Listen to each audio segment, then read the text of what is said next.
নমস্কার। কেমন আছেন আপনারা? আশা করি সবাই ভালো আছেন। শুভলিপির ব্লগ থেকে আপনাদের স্বাগত জানাই। আজকে সকাল সকাল চলে এসেছি। এই আমাদের বাড়ির উঠানেই একটা বড় কাঁঠাল গাছ আছে, এই কাঁঠাল কাটতে। এই দেখুন ছেলেকে দিয়ে কাঁঠালটা কাটাচ্ছি। আর এই গাছটার একদম নিচে থেকে ওপর পর্যন্ত অনেক ছোট ছোট বড় বড় কাঁঠাল কিন্তু ভর্তি হয়ে গিয়েছে। আর একটা মোটাতে 3টে করে 4টে করে কাঁঠাল হয়েছে। তাই বড় কাঁঠালটা কেটে নিচ্ছি যাতে ছোট কাঁঠালগুলো আরও বেড়ে যায়। আজকে ভাবছি এই কাঁঠালগুলো দিয়ে একটু এঁচোড় চিংড়ি করব, যেটাকে আমরা বলি গাছ পাটা। দেখেছেন তো কত ওপর পর্যন্ত কাঁঠাল। আর বাড়ির চারিদিকে তো বিভিন্ন ফলের গাছ আছে, আপনারা তো দেখেছেন। আর এই দেখুন আমার নিজের হাতে চাষ করা কিছু কুমড়ো শাকের ডগাও নিয়ে এসেছি, তার সাথে আবার একটু কলমি শাকও নিয়ে এসেছি। এগুলো কিন্তু সব আমার নিজের হাতেই আমার বাড়ির বাগানেইতে চাষ করা। ভাবছি এগুলো দিয়ে একটু মাছের ঝোল করলে কেমন হয়। একদম টাটকা জিরে বাটা কাঁচা লঙ্কা দিয়ে কুমড়ো শাকের ডগা দিয়ে আর বাটা মাছের ঝোল করব। আর আমি এখন পাশাপাশি করব এঁচোড় চিংড়ি, যেটাকে আমরা বলি গাছ পাটা। একদম খাসির মাংসের মতন করে কিন্তু কষিয়ে রান্না করলে দারুণ খেতে লাগবে।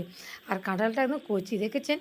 এই হাতে একটু সরষের তেল মাখিয়ে নিয়েছি, নিয়ে এই ভালো করে ছাড়িয়ে নিতে হবে যাতে সবুজ অংশটা না থাকে। আর ঠিকঠাক মতন করে রান্না করতে পারলে কিন্তু এটা আমরা কাঁঠালের এঁচোড় খাচ্ছি না আমরা একটা খাসির মাংস খাচ্ছি সেটা কিন্তু বোঝা যাবে না। আর এই মাঝখানে শিরাটা কিন্তু একদম ফেলে দিতে হবে, এটা কিন্তু কখনোই সিদ্ধ হতে চায় না। তারপরে এই দেখুন ডুমো ডুমো করে কেটে আমি নিচ্ছি সবগুলো।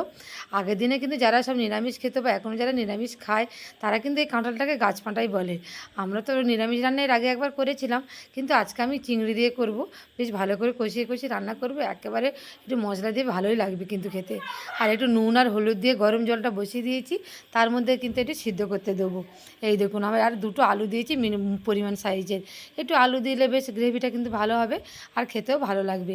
আর একটু হলুদ দিয়ে নুন দিয়ে সিদ্ধ করলে কাঁঠালের যে কষটা থাকে সেটা কিন্তু বেরিয়ে যাবে। তারপর একটু চাপা দিয়ে রেখে দিতে হবে বেশ কিছুক্ষণ, একটু যাতে ভালোভাবে সিদ্ধটা হয়ে যায়।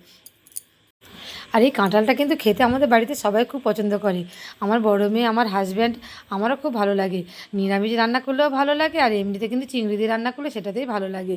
এই দেখুন বেশ কিছুক্ষণ পরে আমি ফিরে এসেছি আর আপনাদেরকে একটু তুলে দেখাই। একটু সিদ্ধ মতন হয়ে গিয়েছে, খুব ভালোভাবেই সিদ্ধটা হয়েছে। আর পাশাপাশি আমি এখানে টমেটো, কাঁচা লঙ্কা, আদা, পেঁয়াজ, রসুন সব কিন্তু নিয়েছি আর নিয়ে নিচ্ছি চিংড়িটা। এই চিংড়িগুলো আমি এখন ধুয়ে পরিষ্কার করে নেবো, তারপর এই চিংড়িগুলোর মাথাগুলো ফেলে দেবো। এই দেখুন আরও একবার আপনাদেরকে একটু নেড়ে চেড়ে দেখাচ্ছি। বেশ ভালোই সিদ্ধ হয়েছে, সিদ্ধ না হলে কিন্তু খেতে একদমই ভালো লাগবে না। ব্যাস এবার আমি কিন্তু একটা ছাঁকনির মধ্যে করে এটাকে ছেঁকে তুলে নেবো। তারপর ওই কড়াইতে তেল দিয়ে তারপর আমি চিংড়িটাকে বেশ ভালো করে ভেজে নিচ্ছি। চিংড়ি এমন একটা জিনিস যে কোনো তরকারিতে পড়লে কিন্তু এর স্বাদটা একেবারে পাল্টে দেয়। যেমন মোচা চিংড়ি করি, লাউ চিংড়ি করি বা কুমড়ো চিংড়ি করি, আর আজকে করছি এই এঁচোড় দিয়ে চিংড়ি। আর তারপর চিংড়ি ভাজা হয়ে গেল, তারপর আমি আবার একটু তেল দিয়ে তার মধ্যে আলু আর এই এঁচোড়টাকে ভালো করে ভেজে তুলে নেব। এই দেখুন সিদ্ধ করা হয়েছে, কিন্তু সামান্য একটু নুন আর হলুদ দিয়ে আবার তেলের মধ্যে দিয়ে বেশ ভালো করে নাড়াচাড়া করে ভেজে নিচ্ছি, যাতে একদম বেশ একটু ভাজা ভাজাটা হয়ে যায়। এইরকম করে ভেজে নিলে কিন্তু খেতে খুব ভালো লাগে। এই দেখুন একটা গামলার মধ্যে করে আমি সেটাকে তুলে রেখে দিচ্ছি।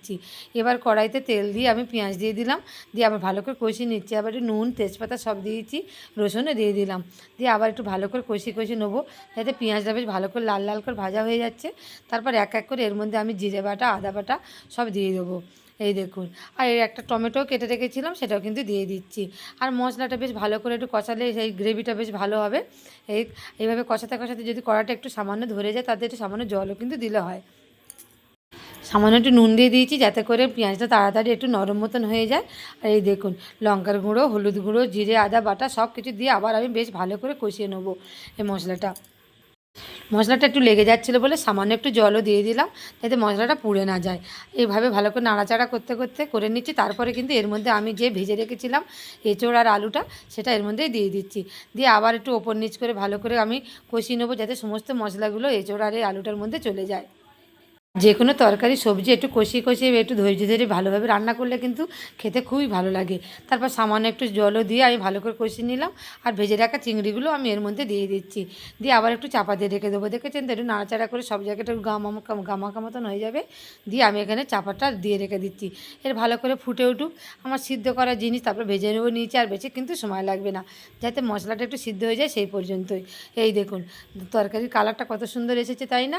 আর এইসব এঁচোড়ের রান্না কিন্তু একটু বেশ গ্রেভি মতন থাকবে, একটু সামান্য জুস থাকবে, তাহলেও কিন্তু ভাত দিয়ে তো খাওয়াবে, খেতে ভালো লাগবে। একেবারে কিন্তু পুরোপুরি শুকনো শুকনো হবে না।